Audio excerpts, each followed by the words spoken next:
Hello, and welcome to this session on configuration management for hybrid IT environments. My name is Martez Reed. I am currently a principal training solutions engineer at Puppet, focused on internal and external enablement for our products. I can be found on LinkedIn, Twitter, as well as GitHub.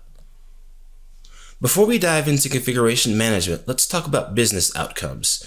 Every IT organization should be focused on helping the business reach certain outcomes. And this may be ensuring that the products or services that the businesses provides deliver a certain level of value to their customers. In addition to that, it's ensuring that the products or services are available when the customer expects them, as well as also providing a level of trust to the customers. And this is especially important when talking about IT security and data privacy. Every business has some sort of way for the customer to reach them to purchase products or services.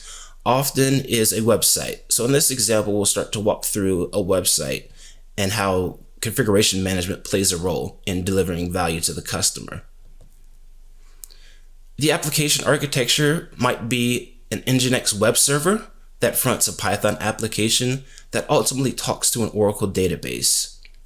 So we'll break down this architecture and see where configuration management is used. So the operating system needs configuration as well as hardening. And so assuming that each of these lives on 3 separate virtual machines, there's work that needs to be done there. Also, monitoring, logging, security agents need to be installed on the machine, as well as the actual application configuration and installation.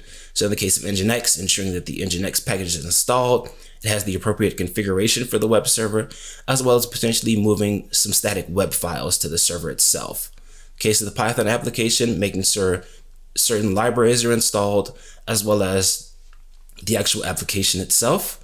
And then on the Oracle database, making sure Oracle is installed, as well as having the appropriate configuration on the system.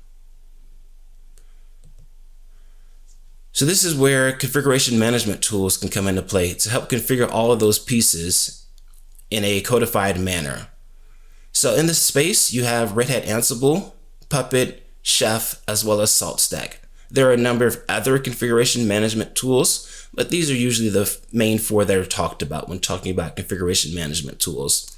And the goal of configuration management tools are really to help define the desired state of a machine in a codified manner. So there are different architectures for how this is done. So there's the agent-based architecture or the pool-based model, which utilizes an agent installed on the machine itself that checks in with the master or a server or centralized server for its configuration or desired state. And then the server returns the desired state configuration, at which point the agent on the node works to reconfigure potentially all the settings defined in the configuration. In addition to this, there's the agentless model, which Red Hat Ansible utilizes, or the push-based model. So what this is that there is a control node or a machine that has Red Hat Ansible installed on it with the desired configuration, at which point it then pushes out the desired configuration to the node and interacts with the node to configure it to the desired state.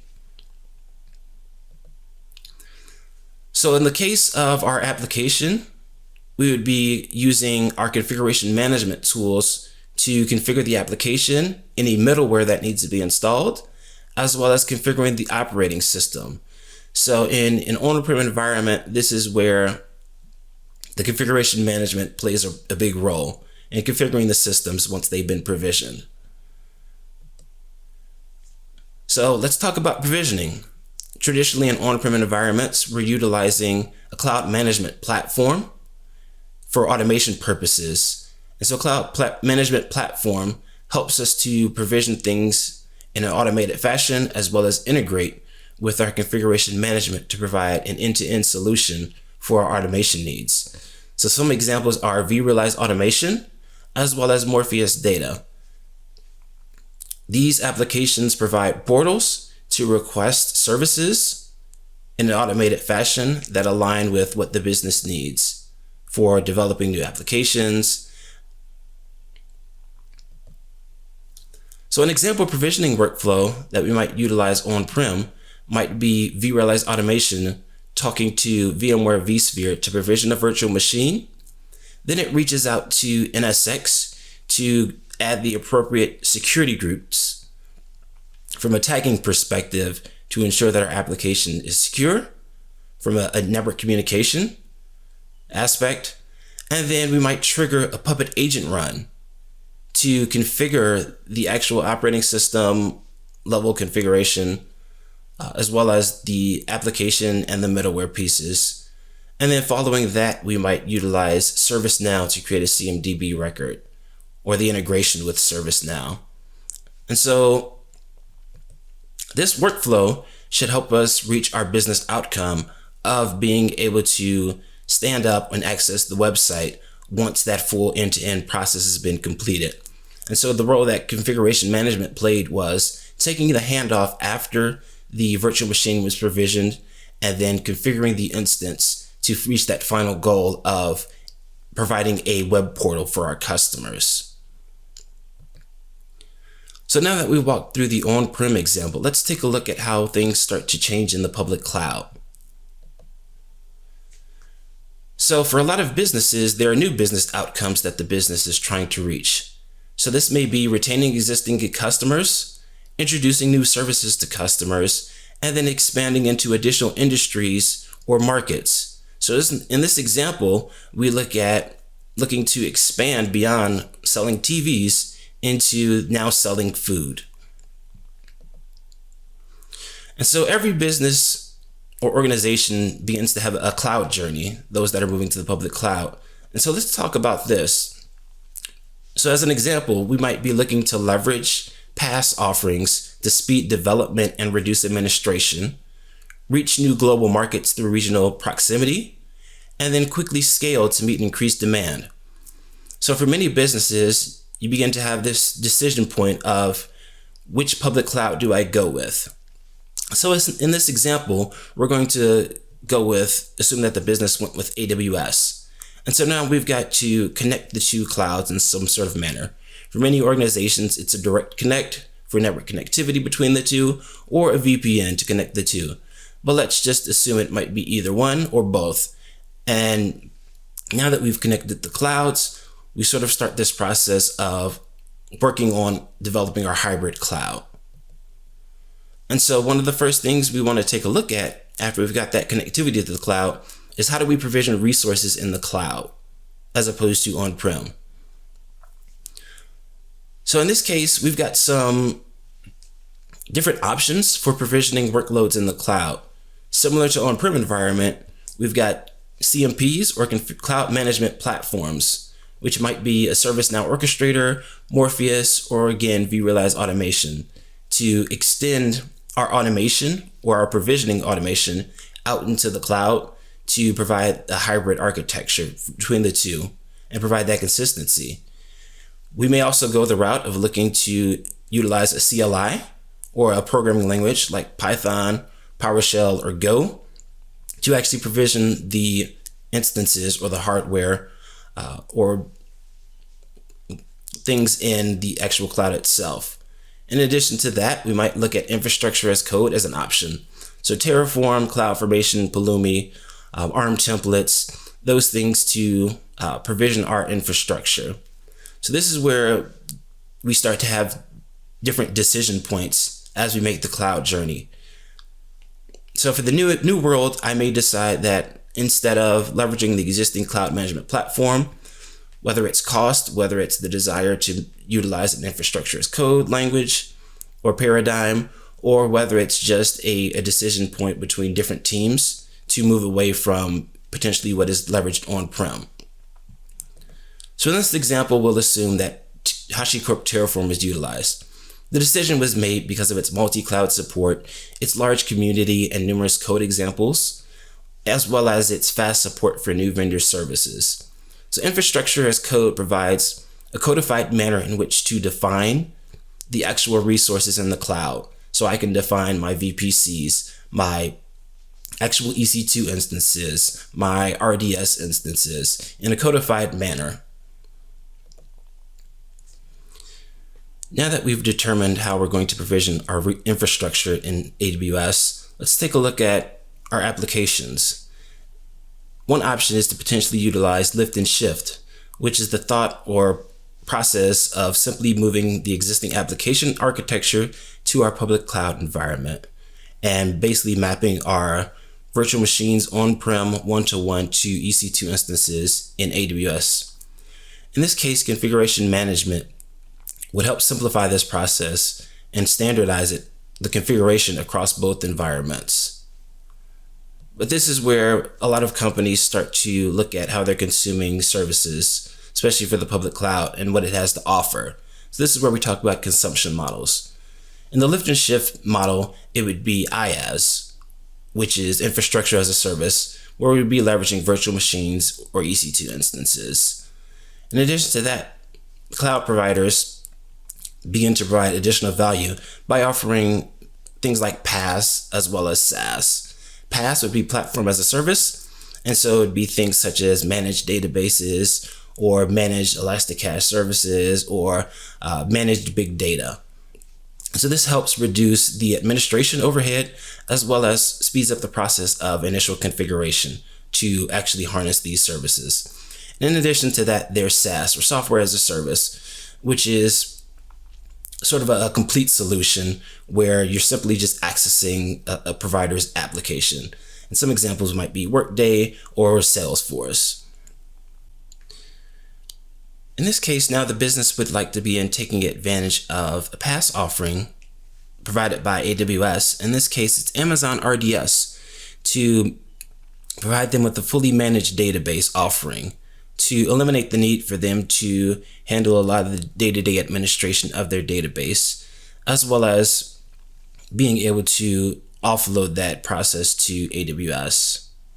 In addition to that, we would still have Puppet configuring our Nginx instances for our web servers, as well as our Python application. And so this is where we start to move from the standard lift and shift to beginning to take advantage of native offerings provided by the public cloud.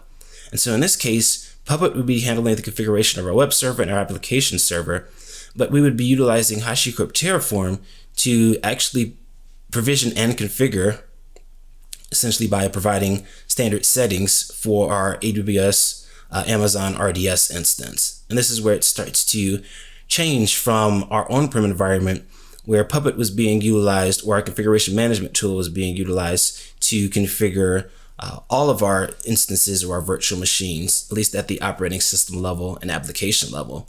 And so now in this case, we're starting to shift from that.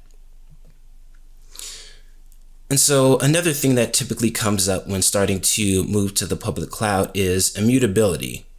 And what immutability is, or immutable infrastructure as we begin to talk about it, is really a management paradigm that focuses on the recreation of an instance to push new configuration or applications versions, or to actually resolve an issue. So instead of actually fixing what might be the underlying problem with the actual instance itself, we would just create a new instance and essentially throw away the old instance. And so this is ideal for stateless applications or applications that offload their state to something like an AWS S3 bucket, to eliminate the need for the state to be very tightly coupled to the actual life cycle of the instance itself. And this is commonly referred to as treating instances as cattle versus pets. And now we're going to look to leverage this paradigm for our web server. And now we need to bake everything or install everything into our Amazon machine image, or our AMI, prior to actual deployment of the AMI itself. And so this is where we would look to utilize a tool like HashiCorp Packer to codify the creation of our AMI and pre-install all the software that's needed, so that when our web server gets spun up or provisioned, it then has everything it needs to start servicing requests. So it might choose HashiCorp Packer for its multi-cloud support, as well as its large community and numerous code examples similar to HashiCorp Terraform. And so how this would work might be utilizing HashiCorp Packer to provision an instance and then potentially triggering an Ansible playbook.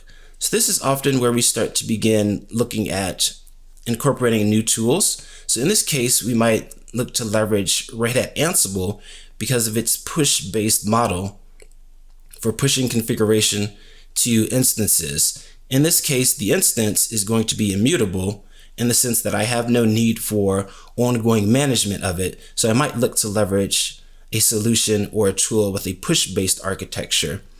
In addition to this, the existing pool-based model of a Puppet or a Chef could still be leveraged to pool the configuration, but would require the removal of the agent or utilizing similar mechanisms where the agent is installed but does not leverage a master and utilizes a masterless, or in the case of Chef, a zero deployment of the system configuration.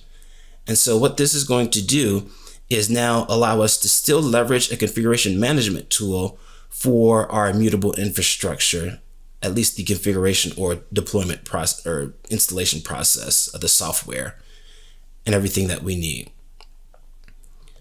So in this case, we'll look again at how things have shifted from our on-prem version of the application architecture.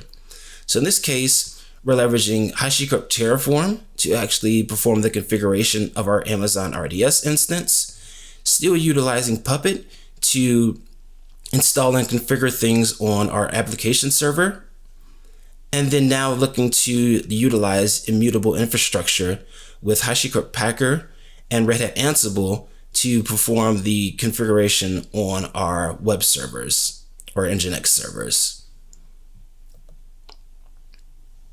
So now that we've looked at that, let's take a look at secrets management and how it changes when we introduce the public cloud.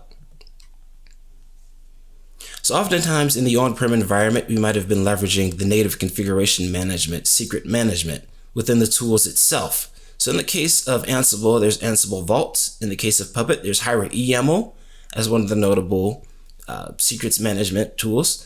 And then in the case of Chef, there's Chef data bags, which can be encrypted. And so all of these encryption mechanisms or secrets management mechanisms are native to the tools themselves. But one of the things that we have to look at or rationalize as we move to the public cloud is how this might change with new cloud native services that provide secrets management, as well as looking to unify our secrets management strategy across the environments. So this is where we begin to talk about products such as HashiCorp Vault for secrets management and data encryption, CyberArk Conjur, and then potentially look at cloud native or native secrets management provided by the cloud provider themselves in like Azure Key Vault or even AWS Secrets Manager. And so this, one of the things we have to rationalize is the integration with the configuration management tool. In some examples, it might be like a HashiCorp Vault, which is well integrated with a lot of the configuration management tools like the Ansibles, the Chefs, the Puppet, to provide that secrets management across both the on-prem environment as well as in a cloud environment. So you have to rationalize whether it's continuing to utilize multiple disparate secrets management solutions, or oftentimes looking to unify that secrets management across environments. And so this would require additional work if there was a desire to unify secrets management across environments.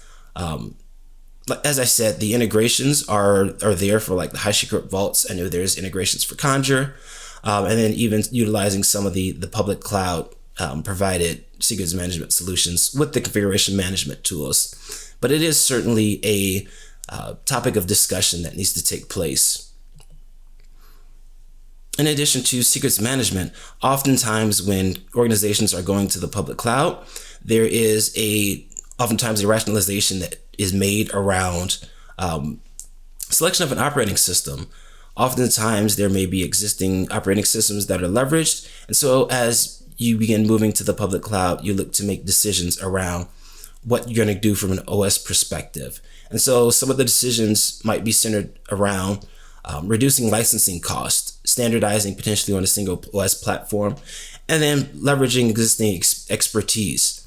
And so in certain scenarios, it might be having existing Red Hat Enterprise Linux workloads that may be moved to CentOS or CentOS operating system, or potentially moved to an Ubuntu or whatever flavor of operating system may be desired.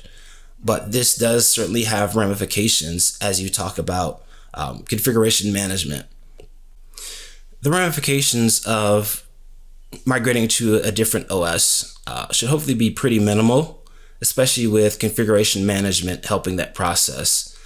Most configuration management tools are written in such a manner where there's an abstraction between the actual underlying operating system and how we declare or define our particular resources. So in the case of a package, I might say package install Nginx from a process point, and then that maps to apt on Ubuntu, or it maps to yum on Red Hat or CentOS.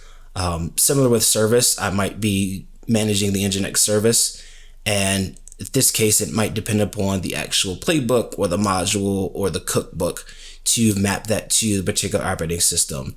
And this is where there is some nuance there. If the particular configuration management artifact or the cookbook or the playbook or the module isn't written in a manner to easily support multiple operating systems, there will certainly need to be some work done there to support both platforms or multiple platforms if the decision is made to move to a different operating system. So let's look at application selection. And by application selection, this is usually the rationalization of various tools or platforms within an organization as they move to the public cloud. So an example might be currently Splunk being utilized on-prem, and maybe the decision is made to utilize Amazon CloudWatch in the public cloud environment.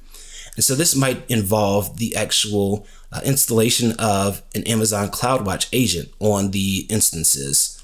And so this would mean potentially creating content or looking to integrate new content from a configuration management perspective to install and configure that agent.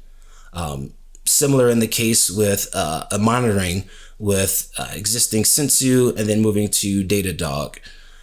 In the case of maybe vulnerability management, it may be a case of utilizing a Qualys agent on virtual machines and on-prem environment, and maybe instead of actually installing an agent in the public cloud, maybe it's looking to leverage a sort of a golden master or golden template for scanning purposes, scan that, and then after that has been verified as good, then moving away from actually installing an agent on cloud instances.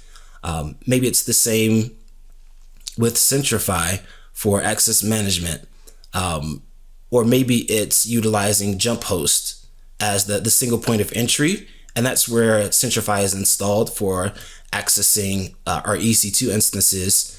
And in the case of like our Nginx servers, where we've gone to an immutable paradigm, maybe there is no access to those. Maybe it's a case of once it's deployed, then it's either killed off or it just remains as is, and there's no one actually touching that. So there's no need for access management directly to that instance itself. And so as organizations journey to the public cloud, there's often a rationalization of what tools and what agents and what software is going to be installed. And this has an impact on configuration management from the perspective of what applications are going to get installed and what code maybe either need to be tweaked or written to actually support that new model. Now let's talk about artifact storage. When we're talking about artifacts, usually we're either referring to a third-party software installation package, something like a Microsoft SQL installer, or potentially an artifact of a software development process for an internal application. When we're talking about artifact storage, generally this is when the conversation takes place to artifact repositories. Artifact repositories are repositories or locations for storing software packages or artifacts. Some examples are JFrog Artifactory, Nexus Repository, or ProGit. And where this relates to configuration management is generally the configuration management tool will direct the system to pull the artifact or the software installer from an artifact repository. In addition to these, some examples of things that are used are also NFS shares or CIF shares for storing the installation packages. When we start to talk about moving to the public cloud, we have to begin looking at different options for actually where we store these artifacts. A lot of cases, it's in blob storage or object storage, such as in AWS S3, Microsoft Azure Blob Storage, or GCP Cloud Storage. The advantage of these is that they're managed by the public cloud providers, that they're integrated with the existing security access models, as well as infinitely scalable. And so this creates that decision point of, do I continue to leverage my existing solution for storing my artifacts, or do I look to utilize something net new? And where this starts to impact configuration management is that the code that's written is likely referencing, in the case of our on-prem environment, it might be a JFrog Artifactory platform. But in the case of AWS, we might look to leverage AWS S3. And so now we need to write new code to reference that. In addition to this, we might also look to leverage potential integrations that are provided by our repository manager to reference a location or a distribution point in the public cloud to help reduce some of the additional code that needs to be created. And now let's talk about containers and containerization, arguably the hottest topic there is now in the IT space. And so containers are essentially portable application environments. So the goal is to package up the application as well as its dependencies in sort of a single artifact. And containers allow us to run applications in a similar fashion across machines. So there's no case of, well, this particular VM or this instance didn't have all the dependencies that it needed installed or the particular versions. Containers help to eliminate this by bundling everything that's necessary to run the application in a single package. Usually when we're talking about containers, we're talking about Docker containers. There are various other container runtimes that can be used to run containers. In addition to containers, we have to start talking about Docker files. And this is where we have the sort of conflict between containerization and traditional configuration management. And so in this example, there's a Docker file, and it basically references or specifies everything that's needed for the actual application to run. And so after this, I might run a Docker run after I've run a Docker build to create the container image, and then I'll run a Docker run to actually run the container. And this process involved no traditional configuration management. And so this is where we have to start to look at how can configuration management and Docker play together as opposed to the butting of heads between the two.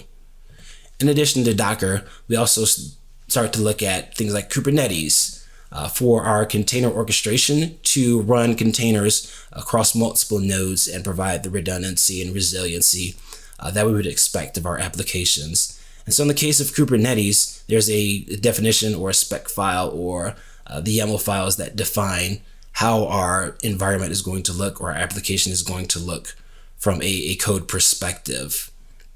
And so in the case of Kubernetes, I may decide configuration management doesn't have its traditional role, and maybe I leverage it for rolling out the Kubernetes environments of the Kubernetes clusters or different integration points between both configuration management as well as Kubernetes. And it may be the point of deciding that Kubernetes is going to be leveraged outside of what I'm doing in configuration management.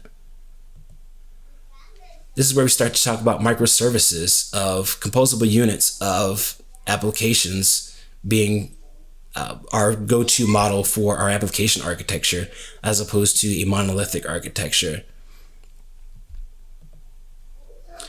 But this is where we start to look at how do our microservice architecture and our cloud native architectures integrate with our on-prem environments, and looking to evaluate how can a service in the public cloud reach back to the on-prem environment and get information it needs or perform an operation that it needs. And this is where we start to talk about how configuration management can help as part of a hybrid environment that includes microservices, containers, Kubernetes. So there's a scenario where a virtual machine needs to talk to a container or a service in the public cloud, or it's also hosted in our Kubernetes environment in the public cloud. Then we look to potentially leverage something like HashiCorp Console for service discovery so that our virtual machines can find the service endpoint of our particular microservice application, because the containers that underpin the service itself are likely very ephemeral in the sense that they can die and be recreated at any time. So there's no static sort of IP address or DNS name that's often associated with it. So I'll leverage HashiCorp Console service discovery to be able to find that service wherever it might be in my Kubernetes cluster.